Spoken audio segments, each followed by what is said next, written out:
Maybe just the baseline for everybody, Huala. Maybe you can just tell us a little bit about, you know, I know ChatGPT is what's in the news, but just starting with, what is GPT? Yeah, so just real quick, GPT is a language model, AI language model, written by OpenAI.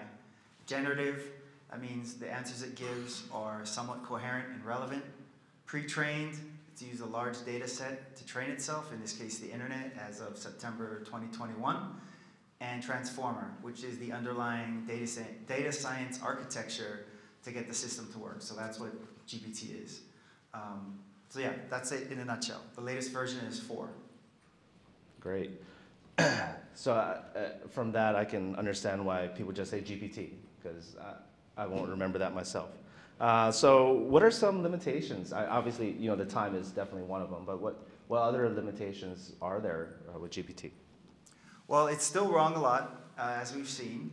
And if we want to apply it to a healthcare setting, we've done some research here. So if you're dealing with PHI or something sensitive, we did the homework. We've got blog posts written about this. Number 1, OpenAI will not sign a business associate agreement. Number 2, anything you put into ChatGPT is retained for training purposes. So I would be careful about putting stuff in there. And number 3, you can request an opt-out, but you have to use the API provided by OpenAI, and you have to do a special request to do so. So that's where it's at right now in the healthcare space as it relates to HIPAA compliance. Thanks. And so what are some trends that you've been seeing? I know it changes every day, and we've been looking at it late last night and early this morning, but what are some trends that you've been seeing? Well, what I think is pretty cool are GPT agents, right? So a GPT agent is essentially a front end or an application that's surfacing GPT. So the most popular one right now is ChatGPT. So that's an example of a GPT agent. So is Dolly, which is you can use to generate images, which we use quite a bit. And there's other ones that can generate audio and stuff like that.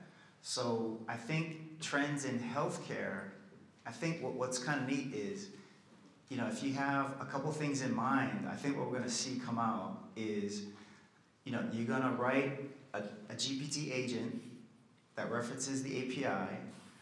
You request an opt-out so that they're not storing your information via the API calls.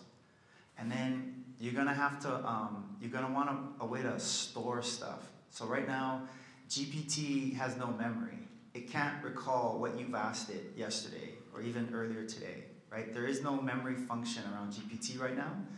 So I think what startups in healthcare are going to have to do is have some kind of way of storing interactions. Obvious example would be a database. Others could be like a memory neural network.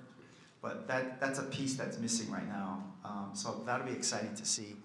And then, an easy example would be maybe something on my watch with the knowledge of WebMD that's giving me advice in real time about things I'm doing or maybe not doing.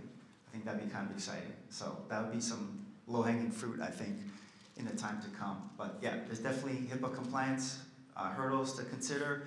And then, of course, to make it anywhat useful, at least in a healthcare setting, you probably want the thing to have a memory of past interactions with you.